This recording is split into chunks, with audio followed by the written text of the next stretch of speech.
fait 35 ans que je fais du sauvetage et puis que j'étais chef de la colonne de secours ici à Zermatt. J'ai calculé, j'ai fait plus que 3500 sauvetages en montagne. Malheureusement, j'ai dû aussi récupérer plus de 700 morts. Et puis au Cervais, j'ai 782 sauvetages uniquement au Cervais.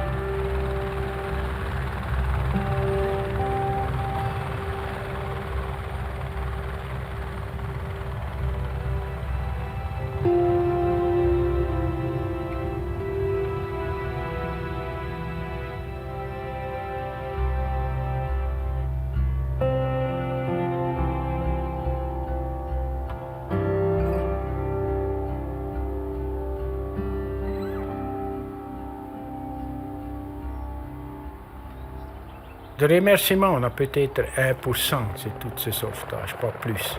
Mais ça, c'est pas un problème, on ne fait pas du sauvetage pour être remercié. Nous, on est là pour sauver. Si ça ne plaît pas ni au sauveteur ni au pilote, il faut qu'il fasse autre chose.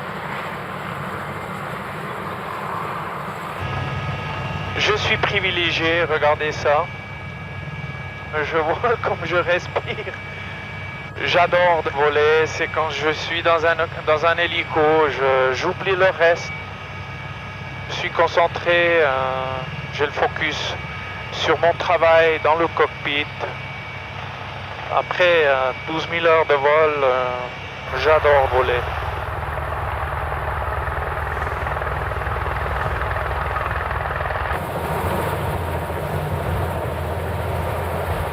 Bruno, c'est quelqu'un que je connais depuis 30 ans. J'ai fait en tout cas 500-700 interventions avec lui. Et puis là, tu connais ton copain. C'est un type que tu peux mettre dans une paroi jour et nuit, quand il fait beau, quand il fait mauvais. Il ne demande pas, il fait. Et c'est incroyable ce qu'il a fait comme sauveteur.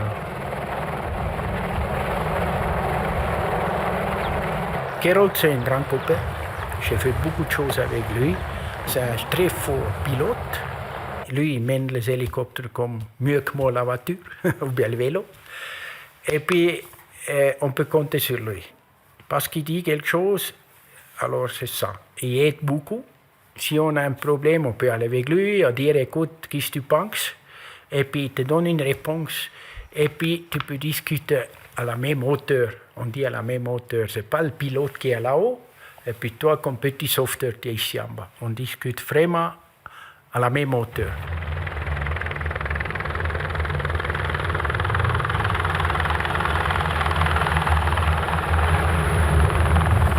Gerold Biner et Bruno Jelk, un pilote, un guide, un tandem hors pair dans le monde du sauvetage en montagne. Alors forcément arrive le jour où l'on ressent le besoin de partager un tel savoir-faire. Et c'est tout naturellement vers un autre pays de montagne que les regards se sont tournés, le Népal. L'amour du travail bien fait est une bonne dose d'altruisme, certes nécessaire mais pas suffisant pour cette dernière volée de sauveteurs népalais fraîchement débarqués à Zermatt. Ils ne tarderont pas à comprendre que le secours en montagne ne laisse aucune place à l'improvisation. Un métier dur, une technique exigeante, patiemment mise au point au cours des années. Ça fait 50 ans qu'on fait des sauvetages alpins avec des hélicos et puis on a fait beaucoup des erreurs. Il fallait beaucoup changer et puis c'est cette expérience qu'on voulait aussi transférer aux Népalais pour éviter des accidents qui font les mêmes erreurs qu'on a fait tout au début quand personne ne savait comment il fallait faire.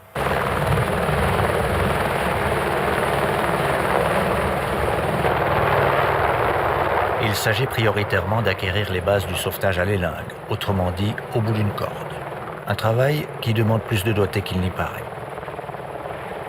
Le premier exercice pour ces pilotes pourtant confirmés consiste à maîtriser une charge de 200 kg qui se balance sous leur machine.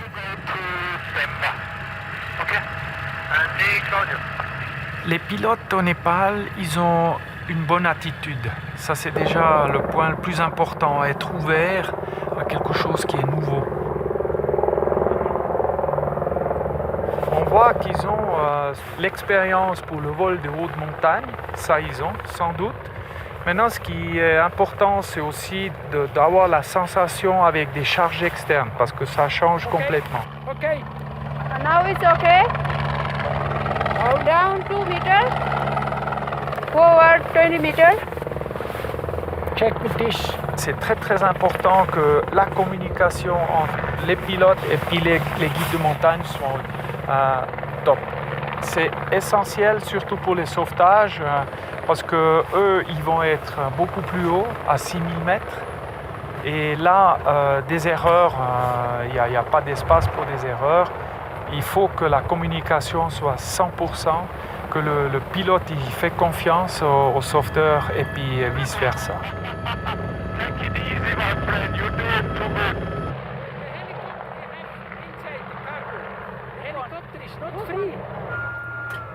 Good one.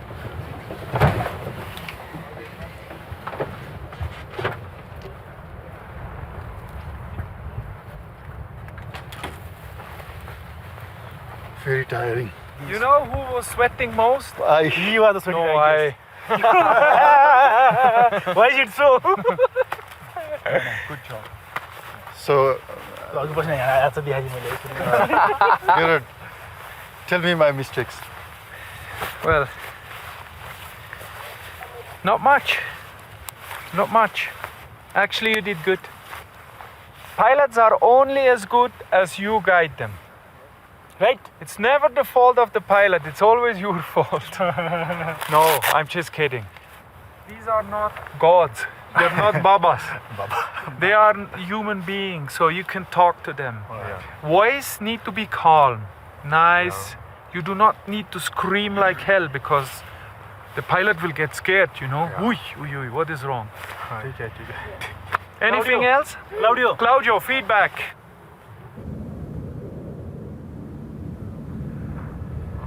Tout a commencé en 2005. Une équipe d'Air Zermatt est appelée en catastrophe pour aller récupérer un alpiniste slovène en perdition au Pakistan. Le temps d'arriver sur place, c'est finalement l'armée pakistanaise qui effectuera le sauvetage. 4 ans plus tard, le même alpiniste est bloqué à plus de 6000 mètres, mais cette fois-ci au Népal. Gerold et Bruno font une nouvelle fois le forcing depuis la Suisse. Ils arriveront trop tard. C'est un cadavre qu'ils vont récupérer.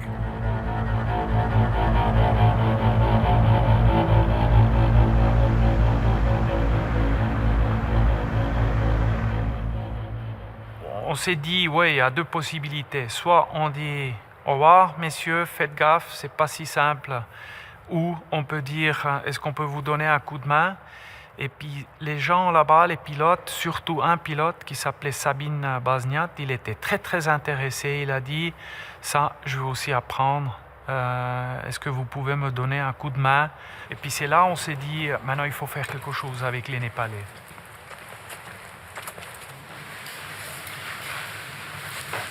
The takeoff and the landing with persons on board, always try to do as stable as possible. Tout de suite après, on les a invités et puis on a fait une formation pour 2 pilotes, c'était Sabine et Siddhartha. Avec pour Navale, c'était le technicien. And you will just see the basics here and learn the basics. After that, don't go into the danger stuff. À cette époque, en 2010, Gerold et Bruno sont loin d'imaginer que le parcours serait à ce point semé d'embûches. En fait, le programme a bien failli ne jamais arriver à son terme. En 2011, la fleur au fusil, ils se rendent une nouvelle fois au Népal pour poursuivre la formation entamée à Zermatt. On est tombé plein dans l'activité des alpinistes dans les 8000. On a fait un sauvetage après l'autre. On a pris notre matériel personnel parce qu'ils n'avaient rien. Et puis on a fait des sauvetages et pas de formation.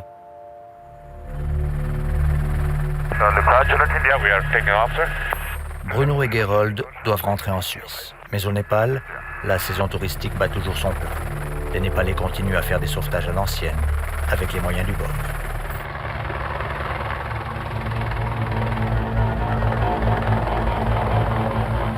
Il y a 2 alpinistes qui ont fait une paroi extrême à la Mada Blanc. Et puis ils arrivaient sur l'arête, à peu près à 6200 mètres, ils étaient bloqués, ils n'arrivaient plus à continuer. Ils ont appelé du secours. Le pilote qu'on a formé ici, il est monté pour les sauver. Il a dû aller tout près de l'arrêt avec l'hélicoptère et puis il a fait ce sauvetage en vol stationnaire. Le premier vol, il a bien passé. Il a remonté pour chercher le copain, c'était un Japonais, avec la même technique. C'était une situation où je pense que c'était mieux de faire avec la corde, avec la technique qu'on voulait introduire en Népal. Mais comme ils n'avaient pas encore fini la formation et puis il manquait encore du matériel, surtout la communication, alors ils ont décidé à faire ce sauvetage en stationnaire, en vol stationnaire. On ne sait pas pourquoi il s'est fait déplacer, peut-être par un coup de vent, ou bien il a perdu la vue, ou perdu la distance, et puis il a touché le rotor dans la neige. Alors, l'hélicoptère il est tombé 1000 mètres dans une face nord, et puis malheureusement, les 2 personnes ils étaient morts, décédés dans cet accident.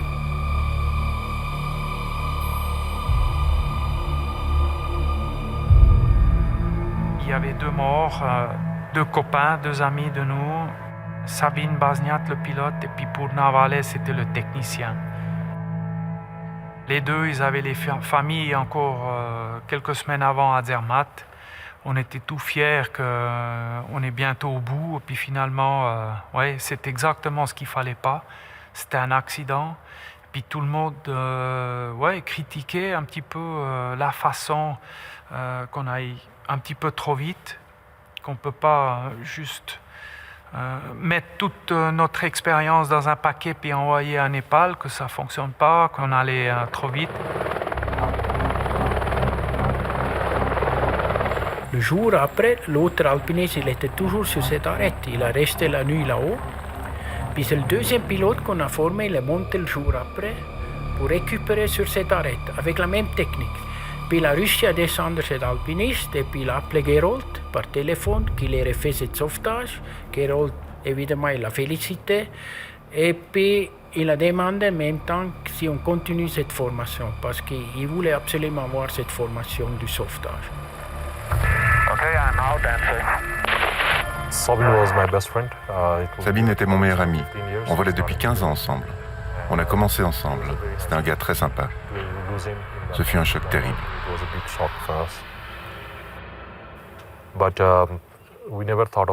Mais on n'a jamais songé à abandonner. C'était un choc de le perdre. Nous devions continuer. On ne pouvait pas abandonner. Nous l'avons fait en son nom, mais aussi pour nous, pour notre futur. Maybe even you could have tried that. I would have tried exactly the same, you know. Very, very difficult. From the ridgeline, no problem. So they went up here? Yeah, from the ridgeline. Siddhartha termine sa formation, devient chef pilote et peut enfin commencer à mettre en œuvre ce qu'il a appris en Suisse. C'était sans compter sur une nouvelle catastrophe.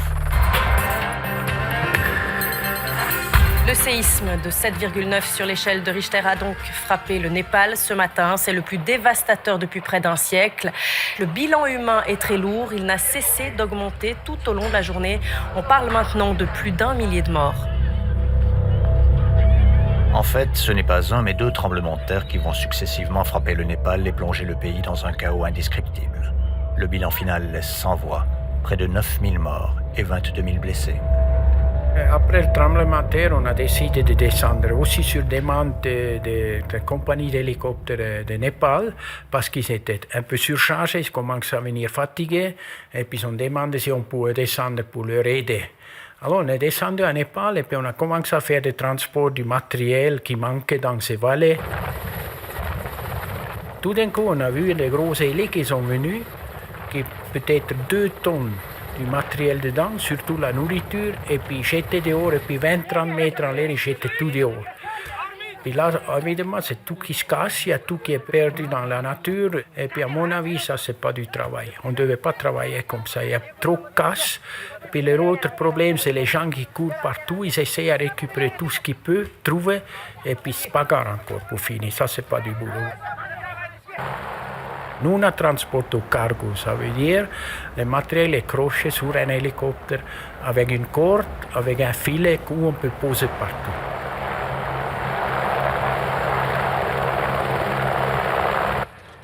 Pour sensibiliser les pilotes et les candidats sauveteurs au degré de précision qu'il faut impérativement atteindre pour être à la fois sûr et efficace, Bruno utilise un film directement tiré de ses archives personnelles.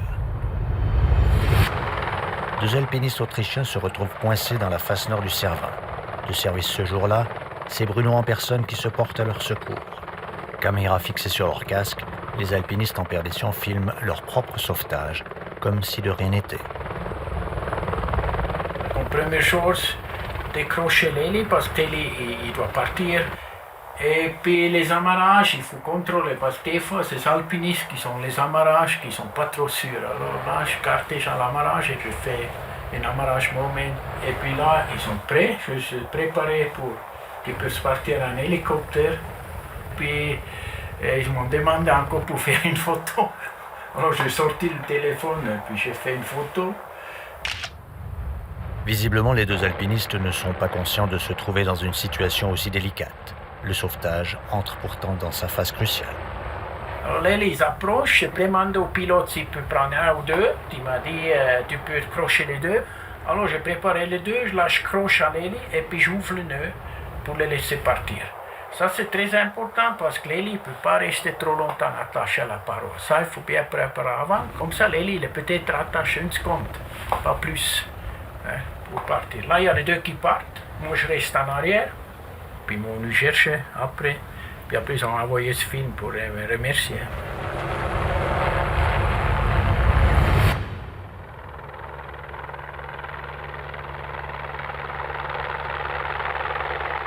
Sur les hauts de Zermatt, la cuvée 2015 n'a pas encore atteint ce niveau de compétence, et de loin. On est pourtant monté d'un cran.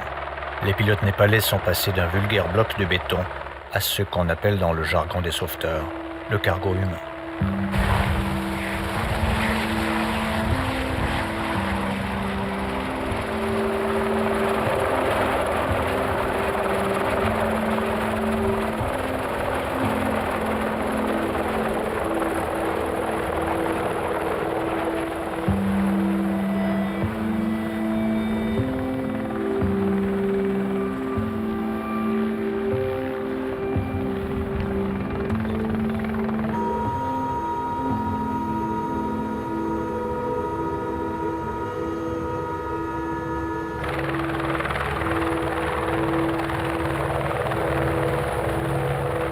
La première partie du stage touche à sa fin.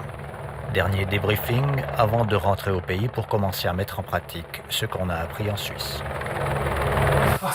Sorry, teacher. So maybe you write down Zermatt and 31st of August training course from Nepal. You write it in Nepal. And it will be No, and he's always good boy. I want to say thank you for Carol and Bruno's name. No problem. No problem. And I got lots of knowledge about how to sailing, how to cargo sailing, and how to human sailing. Always first the direction and then the distance in meters. In Nepal it's the same. It's maybe even easier for you. Because once you will be an Amadabla, you won't talk in English. That's true. That's right. Now we will just go down.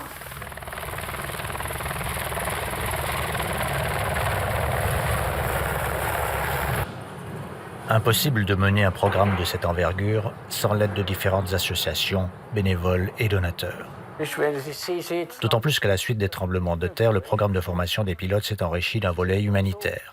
Il s'agit prioritairement de reconstruire des écoles. Sonam est particulièrement concerné. L'école de sa vallée natale n'est plus qu'un amas de ruines. Sous la bannière de la fondation Earthcare, Daniel Brunner supervise toute l'opération. Maybe 200 children in the school. To find a teacher after it's not a problem. No problem. If school is finished, we'll find teacher. Yes. A room here, een daar, and 3 here, the middle, like this.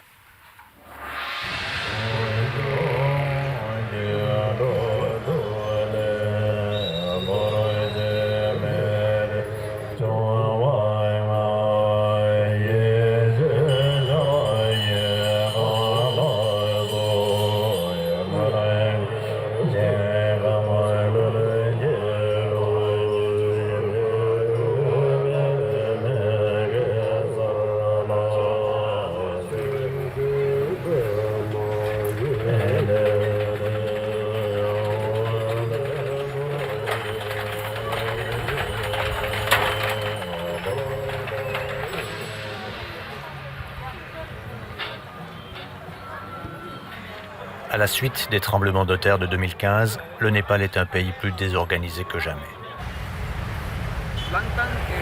À Katmandou, Bruno commence par rendre visite à la veuve de l'assistant de vol qui est mort au cours de ce dramatique sauvetage de la Madablam, 4 ans plus tôt.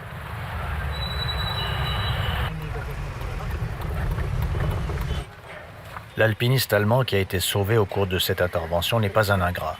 Il supporte financièrement les 2 fils de l'assistant de vol. Ciao, wie geht's?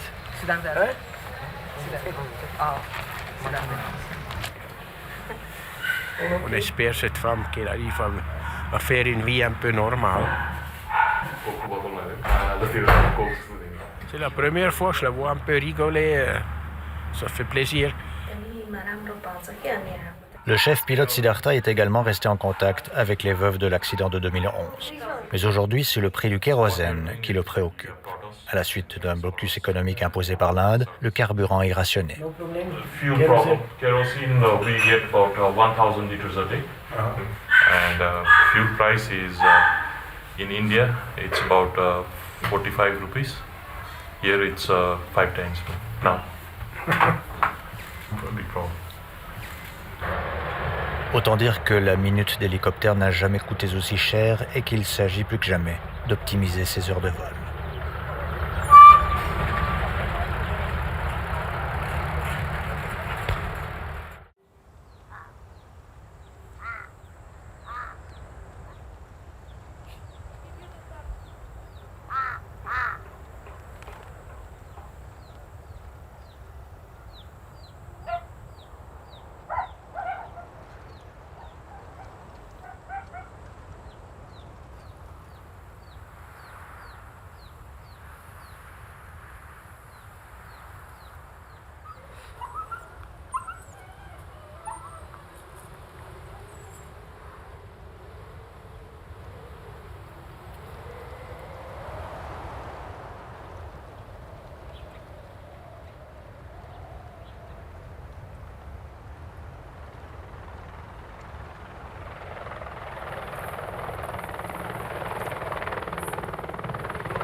Une heure de vol contre 1 semaine de marche. Pour Sonam, un rêve est sur le point de se réaliser.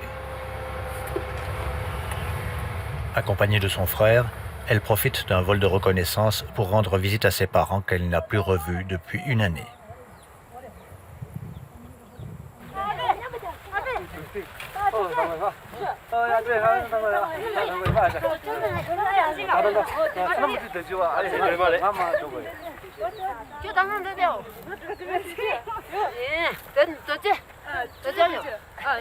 She's my mother.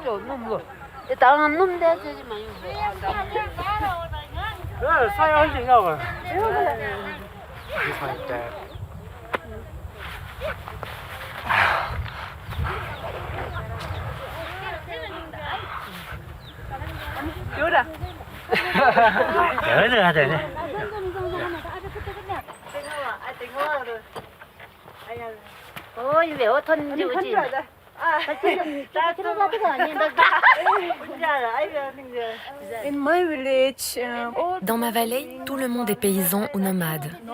Ils sont très pauvres. Ils utilisent le bois ou les bousses de vache pour la cuisine et le chauffage. Il n'y a pas de gaz dans la vallée.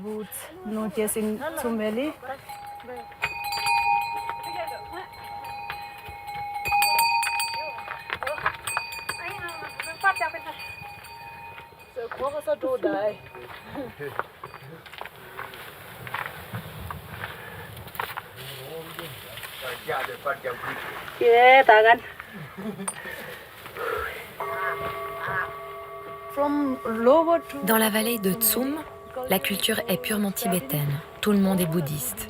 Et voici le temple principal du village pour prier.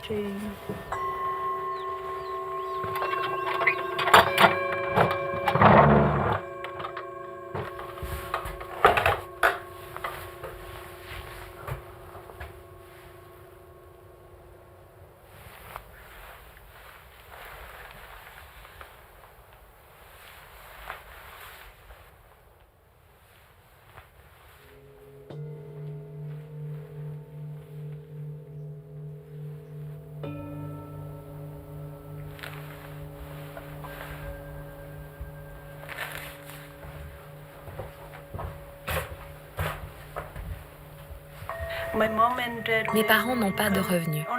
Tout dépend de mon frère aîné. On dépend tous de lui. Quand il avait 13 ans, il est allé à Katmandou pour devenir moine. Quand il a vu la situation de notre famille, il a quitté le monastère pour aller à New York.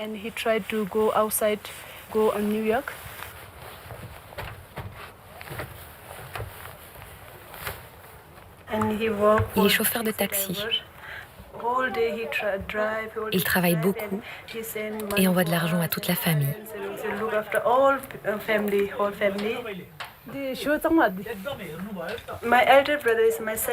Mon frère aîné, c'est mon second Dieu, juste après le Dalai Lama et mes parents.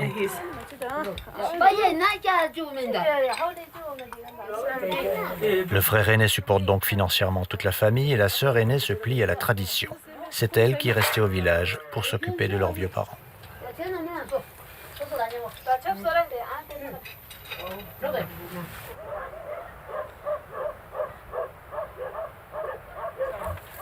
Ce ne sont pourtant pas des retrouvailles familiales, mais la reconstruction d'une école qui ramène son âme et son frère dans leur vallée natale. Mandaté par Bruno, un architecte les accompagne. Le défi est de taille pour Andreas. Comment reconstruire une école résistant au tremblement de terre avec les moyens du bord?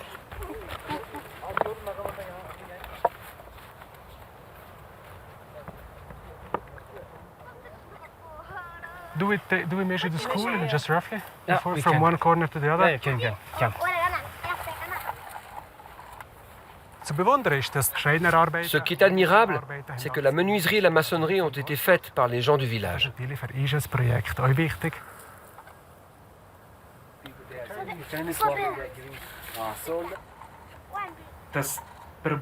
Le problème du tremblement de terre, c'est que ce sont des murs de pierre sèche, mais les pierres n'étaient pas travaillées. So it's 30 meters across. Ça n'a pas résisté aux vibrations et tout s'est écroulé. C'est un paradoxe, mais la difficulté, c'est de faire aussi simple que possible.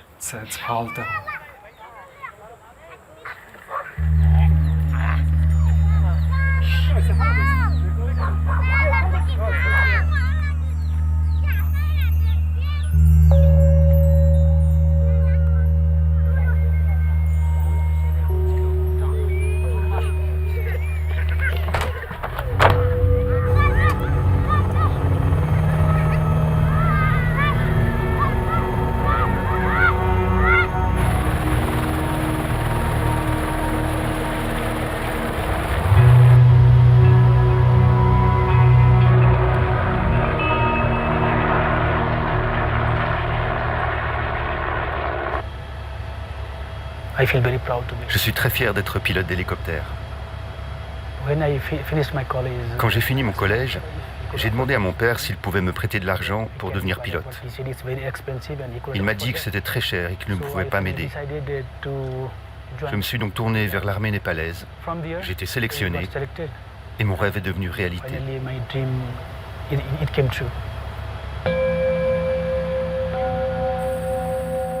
Andy emmène aujourd'hui Bruno et Andreas survoler les villages particulièrement touchés par les récents séismes. Vu du ciel, on distingue très nettement le remodelage du paysage. Le cours des rivières a été radicalement modifié, menaçant d'engloutir à la prochaine mousson les villages situés en aval. Il y a 6 mois, ce lit de rivière était un vulgaire ruisseau. Aujourd'hui, c'est un gouffre, une menace permanente.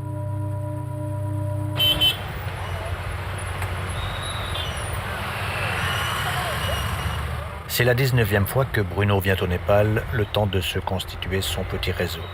De retour à Katmandou, il se met aussitôt en piste pour trouver l'oiseau rare qui pourra rapidement lui fournir le matériel nécessaire pour la construction d'un mur. Il connaît la chanson. Pour être efficace, il faut impérativement faire simple et bon marché.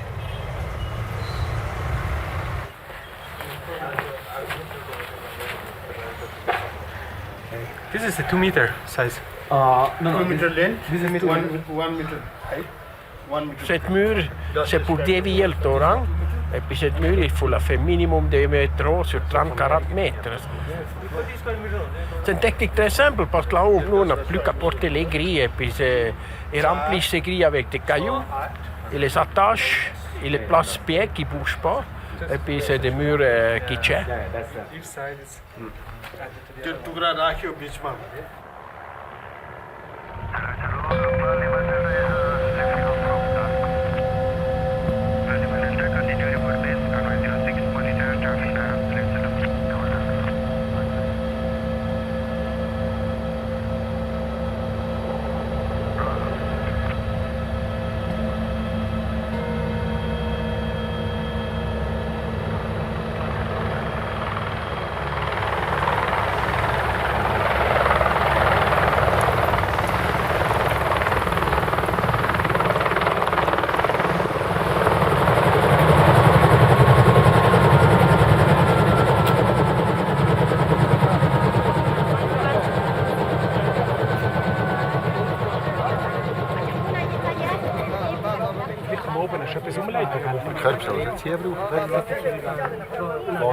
We kunnen helemaal...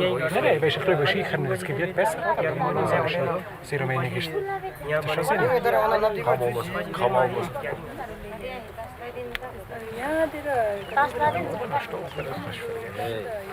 Le problème, c'est la rivière, il fait un virage très sec ici, et puis il faut qu'ils enlèvent le talus côté gauche pour faire passer tout droit. Parce que s'ils n'enlèvent pas cette courbe, là, ils risquent d'avoir de gros problèmes dans le village, l'intérieur. Ça donne du travail. Hein. Bon, ils ont beaucoup de boulot. Un boulot, une fois de plus, inconcevable sans l'hélicoptère. Car le quotidien de ces villageois se heurte encore à une dure et lourde réalité. Il faut compter 2 jours de marche pour rejoindre la première route en direction de Katmandou.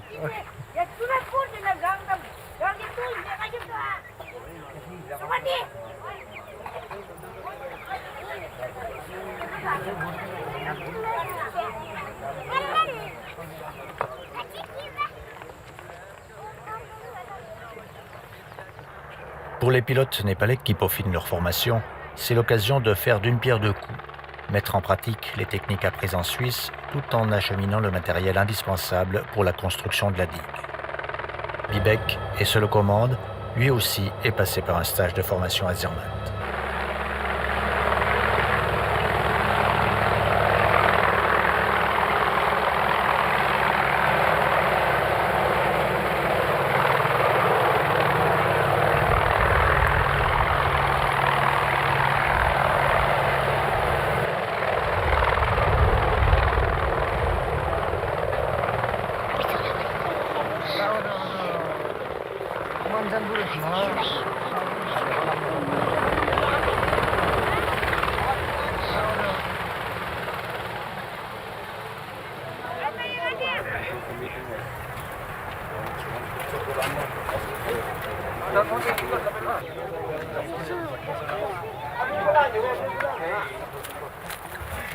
Plus de 800 kilos de ferraille, comme un cadeau tombé du ciel.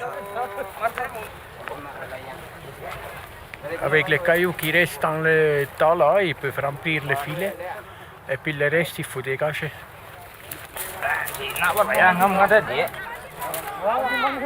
Et de toute façon, les fils, on ne peut pas les remplir avec un bulldozer, il faut qu'ils fassent à main. Puis le reste, tout ce qui est sable et tout ce qui est petits cailloux, ils peuvent enlever sans problème.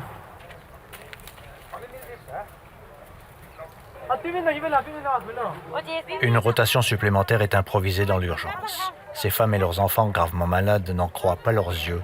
En moins de 40 minutes, ils atterriront dans un hôpital de Katmandou. C'est peut-être la chance de leur vie.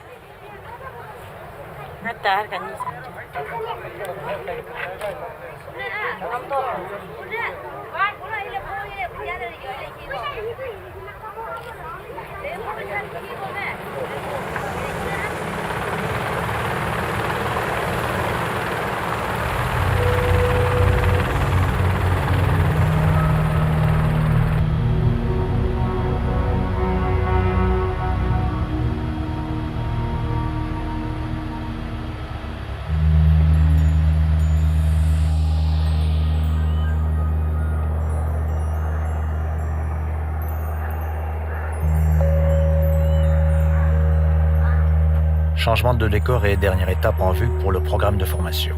Bruno quitte Katmandou pour déposer son sac à Lukla, point de départ de la plupart des expéditions himalayennes.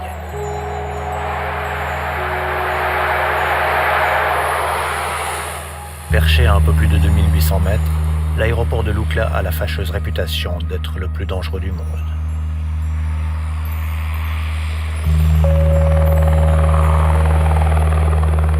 En attendant une fenêtre météo plus favorable pour voler à très haute altitude, Bruno décide d'activer un programme prévu de longue date. C'est le projet Luma.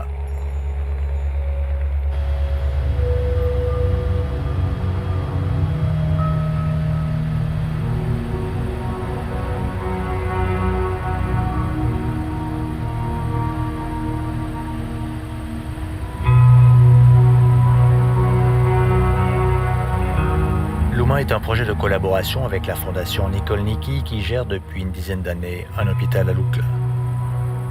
Le projet consiste à ouvrir une antenne médicale délocalisée dans un village coupé du monde.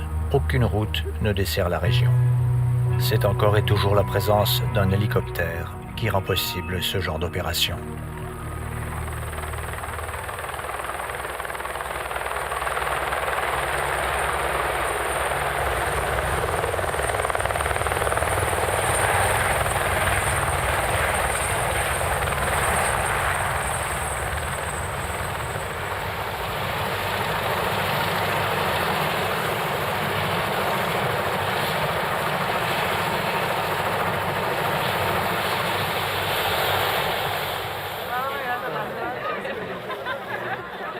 Côté suisse, c'est Monica Brodmann, médecin conseil pour l'hôpital de Nicole Niki, qui coordonne ce programme de 4 jours.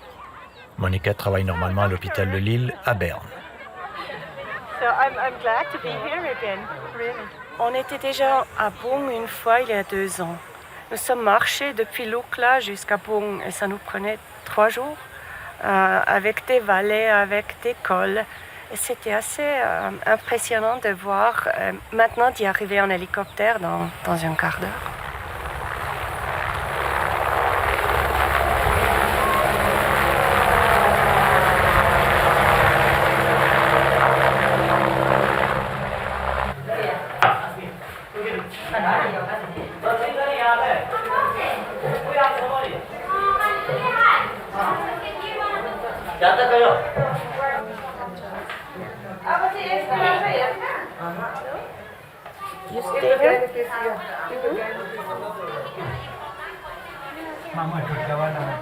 Faire l'humanitaire, c'est probablement, au début, on pense que c'est simple, mais quand on est dedans, on réalise que c'est extrêmement complexe.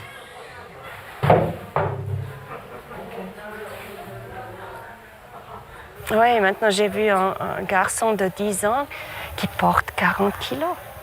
C'est incroyable, c'est plus qu'il pèse lui-même.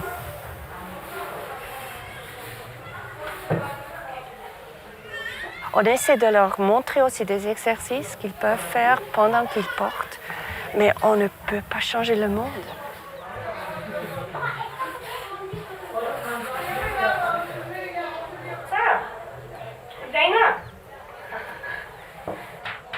C'est de la médecine manuelle, disons.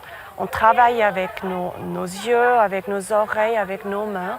On n'a rien d'autre. On n'a pas de prise de sang, on n'a pas de radio, on n'a pas de sonographie. Ça veut dire que c'est vraiment la médecine de base que nous faisons. Le bruit des hélicoptères, si rare dans la région, fait son petit effet. On vient de loin à la ronde, parfois plusieurs heures de marche, pour se bousculer aux portes du dispensaire. Since 2 days. Since 2 days. Coughing also? At night time. Il y a une sorte de médecine de base qui est conduite par des health workers. C'est des infirmiers et des infirmières qui ont une formation de peut-être une demi-année à Katmandou et c'est tout. It's a difference. And the other. Yeah. So this might be a pneumonia. Je pense lorsque c'est eux qui restent ici, il faut leur donner la compétence aussi de traiter les patients. Parce que si nous, comme les grands Européens, arrivent et disons c'est nous qui font la bonne médecine, ça ne sert à rien parce qu'après 3 ou 4 jours, nous sommes loin de nouveau et c'est à eux de faire la thérapie après. Would you try with this? Can you give this to small children?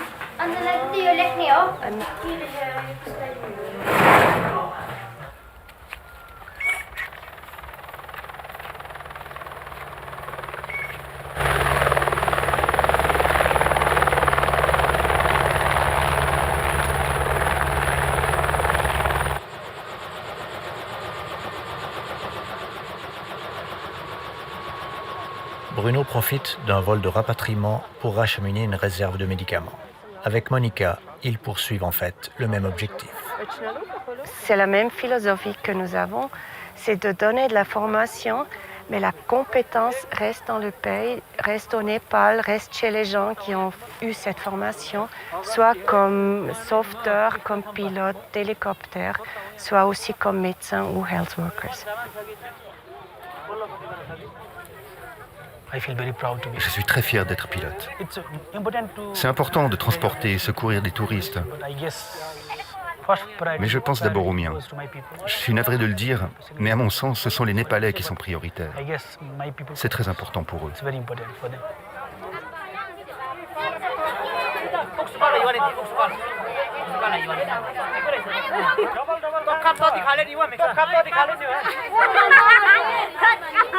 Bruno n'arrive jamais les mains vides. Il emporte avec lui une impressionnante quantité de vêtements, autant de bonnets, chaussettes et autres jaquettes en laine, patiemment tricotées par 2 femmes de la vallée de Zermatt.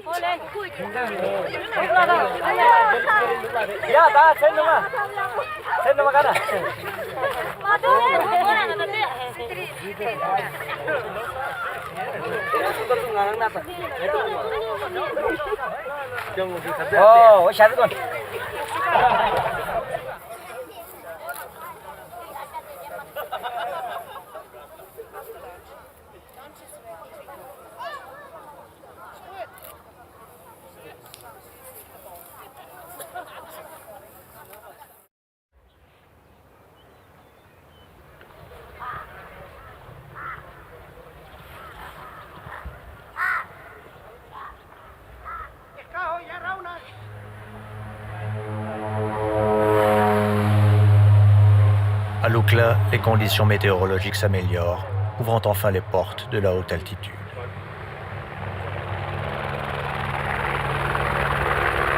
Et ça tombe plutôt bien.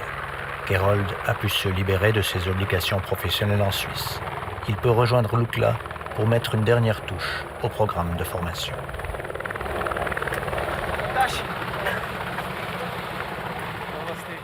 How are you? Huh? Nice to see you. Hi. How are you? Nice to see you. Captain. Namaste. Hey, namaste. Wonderful captain. Andy. Nice to meet you. Hello, namaste. Hi. Very good. Namaste. Nice to meet you again. Nice to see you. How are you? Might be because it's strong wind. Yeah. Yeah, winds are quite strong.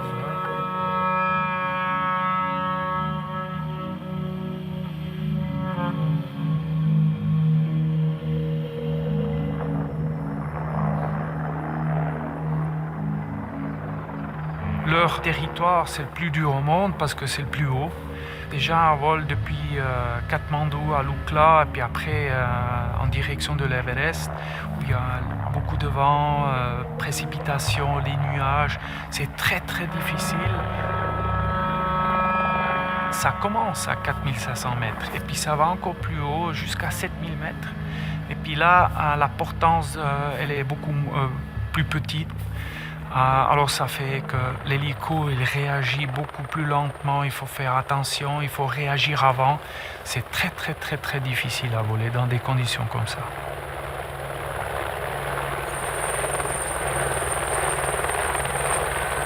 Mission du jour, réparer une antenne perchée à plus de 5500 mètres. L'Everest, c'était toujours qu'il n'y a pas eu de communication entre le base camp et puis l'hôpital de Nikolniki à Lukla. Et pour éviter ça, on a mis une antenne, un relais qui garantit une communication pour avertir l'hôpital ce qui se passe en haut, qu'ils peuvent se préparer.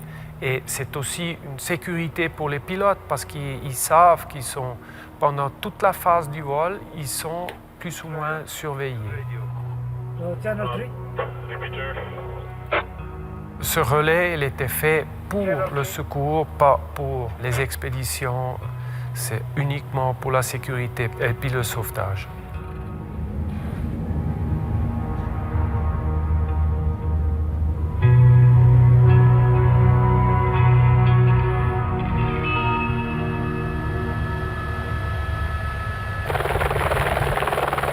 Herold abandonne quelques heures les Sherpas et le technicien venu spécialement de Suisse pour retrouver 1000 mètres plus bas, Siddhartha et ses apprentis sauveteurs. C'est l'occasion de passer une dernière fois ses troupes en revue. So once we lift off from here with the rescuer, if anything, Bruno will be the safety expert on the ground. If anything, you just call on the radio. So we'll start with Sonam. Sonam, yes. You have practice communication yesterday? Yeah. Maintenant, ils vont faire l'exercice eux-mêmes. Sans notre aide, ils vont faire tout seuls. C'est surtout la communication qu'on va checker. Bruno, lui, il fait l'audit. C'est plutôt maintenant de les lâcher seuls. Et puis on verra comment ils vont se débrouiller.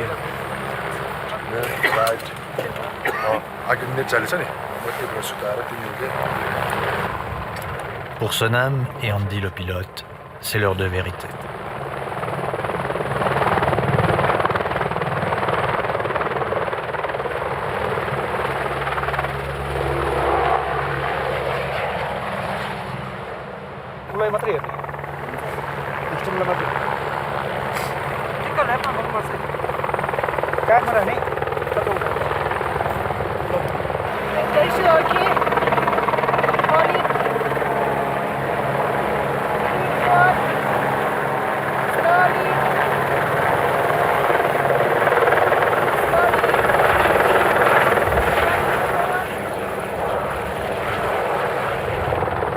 Sonam qu'il faut apprendre encore beaucoup.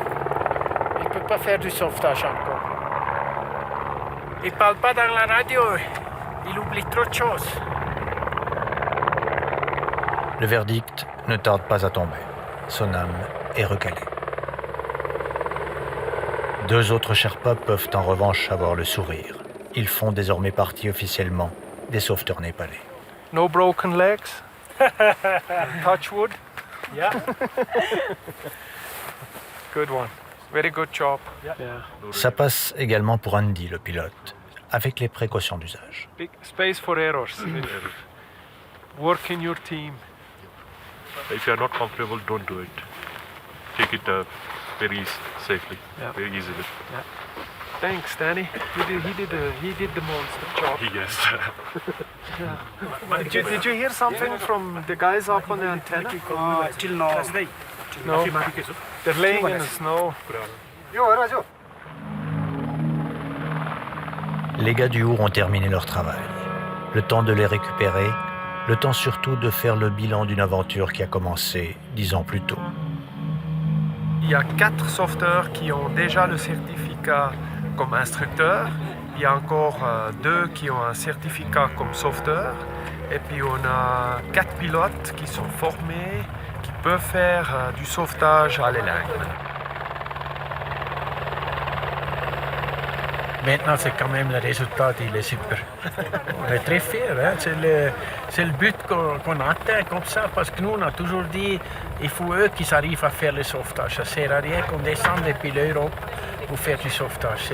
Notre but, c'était toujours, c'est eux qui arrivent à sauver les gens dans ces 8000 eux-mêmes.